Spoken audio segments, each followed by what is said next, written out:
Hello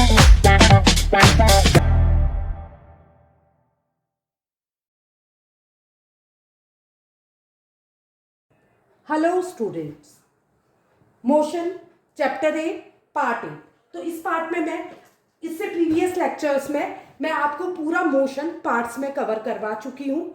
एक बार आप उन वीडियोस को देख लीजिए, उसके बाद मैं ब्रीफ में आपको एक बार एक्सप्लेन कर रही हूँ पूरे चैप्टर को एक बिल्कुल शॉर्ट वीडियो में। तो मैं एक छोटा सा एग्जाम्पल लेती हूँ। सपोज यहाँ पर कोई स्मॉल इंसेक्ट है, एक चींटी है, ठीक है। चींटी है, वो अभी बैठी हुई है, रेस्ट पोजीशन में है, मतलब ओरिजिन में। ओरिजिन से वो मूव करती है, मूव करते हुए जाती है इस पोजीशन में, इस जगह पे आ जाती है। तो इसका मतलब क्या, चींटी ने एक डिस्टेंस ट्रेवल की और उसको इस डिस्टेंस को ट्रेवल करने में suppose let it has taken the time T. तो डिस्टेंस ट्रेवल की और कुछ टाइम लगा, तो इससे मेरी क्या निकल जाएगी, इसने फॉर्म किया, इससे फॉर्मेशन हुआ स्पीड का। तो स्पीड क्या हो जाएगी, डिस्टेंस अपॉन टाइम। अब यूनिट निकालना सिखाती हूं आपको मैं। स्केल लगा के ये डिस्टेंस नाप लीजिए। सपोज ये कितनी है, 3 सेंटीमीटर है। स्केल में आपने नापी, डिस्टेंस जो निकली आपकी 3 सेंटीमीटर वाली स्केल रहती है या इंच वाली, आपने सेंटीमीटर में नापा तो सेंटीमीटर हो गई।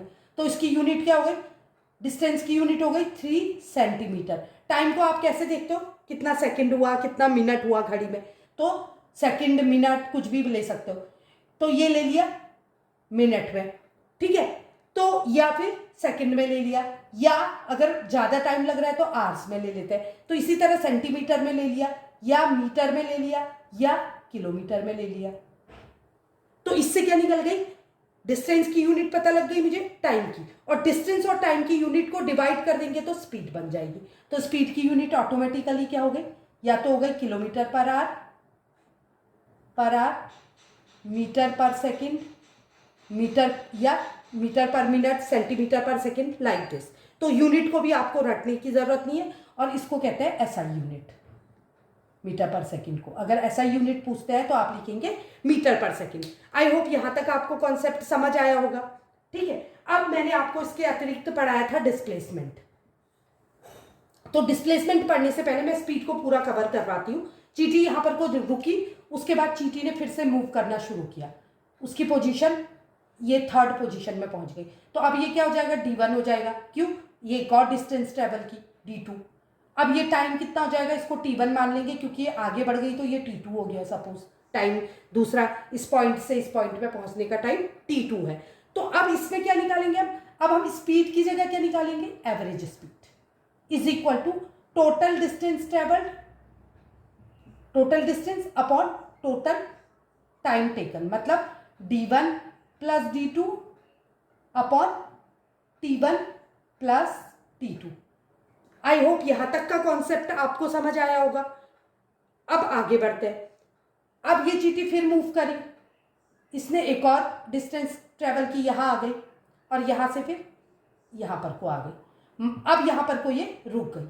हमको इतने ही टाइम को स्टडी करना है। तो अब ये क्या हो जाएगा, ये हो जाएगा D3, D4, T3, T4, isn't it. तो ये बन गया क्या, इसको फर्दर ऐड करते जाएंगे, D3, D4, T3, T4 और सो ऑन, ठीक है। तो ये बन गई हमारी स्पीड। अब हम स्पीड प्रीवियस क्लासेस में ज्यादा पढ़ते थे।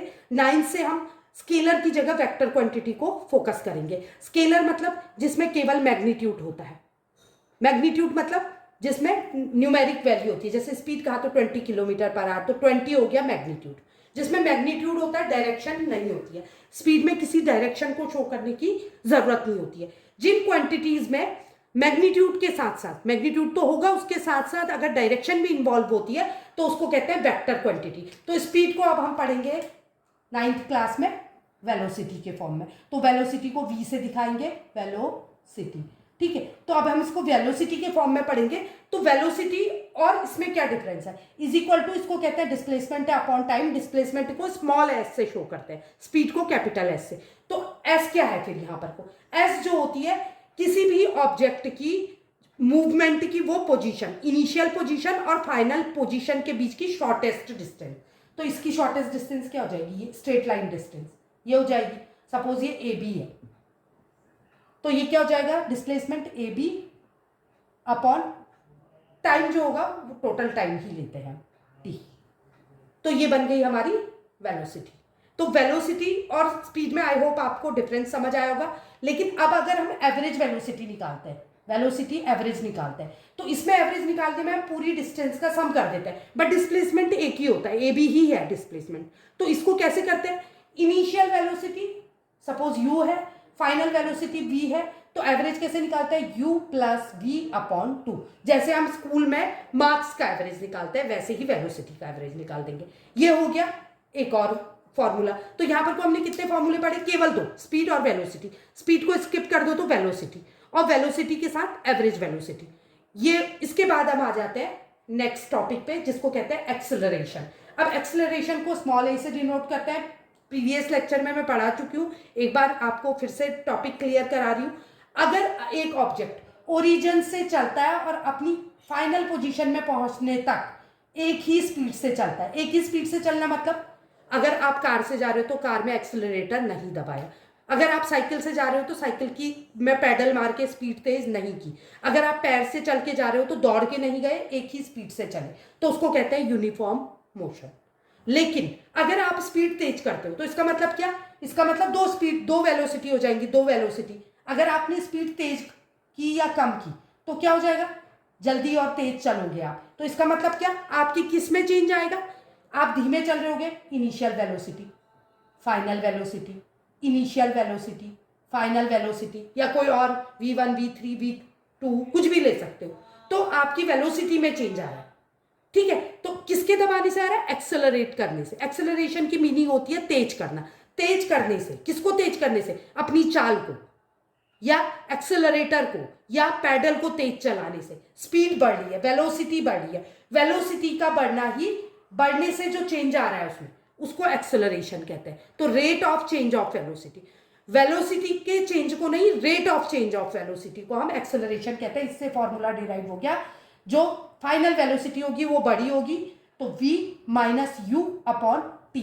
अब इसी को अगर रिटार्डेशन पढ़ोगे तो वो माइनस एक्सेलरेशन होता है। कैसे, क्योंकि इसमें क्या हो जाएगा, हमेशा जो सेकंड वाला, जो फाइनल पोजीशन होगी यानी सेकंड वाली वेलोसिटी होगी वो बड़ी होगी। तो जब आप बड़ी से, इसमें बड़ी होगी एक्सेलरेशन में, नेगेटिव एक्सेलरेशन में क्या होगा, वेलोसिटी कम हो जाएगी। तो जब आप कम से बड़े को माइनस करोगे तो ऑब्वियसली आंसर काहे में आएगा, नेगेटिव। तो इसको कहते हैं रिटार्डेशन।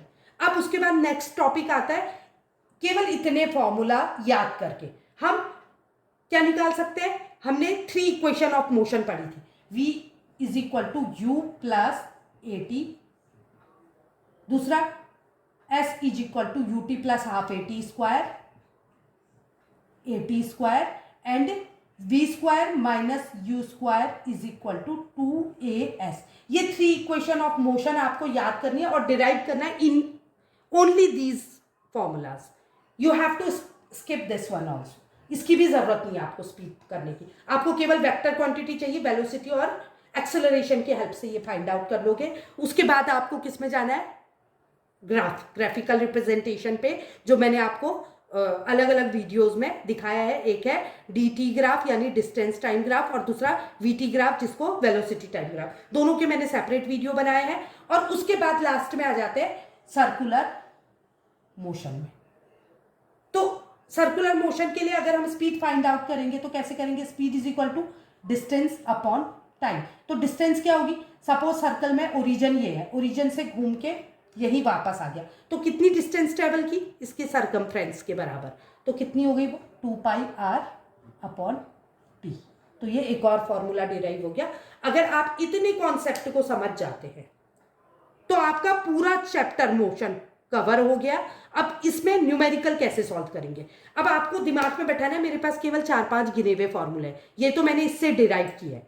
तो अब अगर आपके न्यूमेरिकल आते हैं तो बच्चे सबसे ज्यादा डरते हैं न्यूमेरिकल से, और मैं सबसे सरल ट्रिक बताती हूँ आपको न्यूमेरिकल की।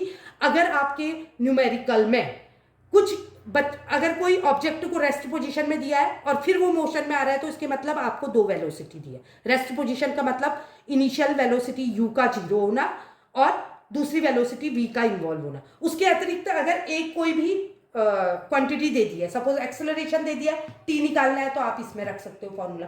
तो आप न्यूमेरिकल सॉल्व करते समय सबसे पहला काम क्या करोगे, मैं न्यूमेरिकल भी आपको सॉल्व करवाऊंगी नेक्स्ट वीडियो में, लेकिन आपको मैं ट्रिक बता रही हूँ कि न्यूमेरिकल सॉल्व करने से पहले जो भी गिवन है उसको आप लिखते जाओगे, उसके बाद सर्च करोगे कि किस फॉर्मूले में सारी क्वांटिटीज फाइंड आउट हैं केवल एक को छोड़ के, बाकी अगर आपको पता है तो उस फॉर्मूले में आप इसको रख दोगे और सॉल्व कर दोगे।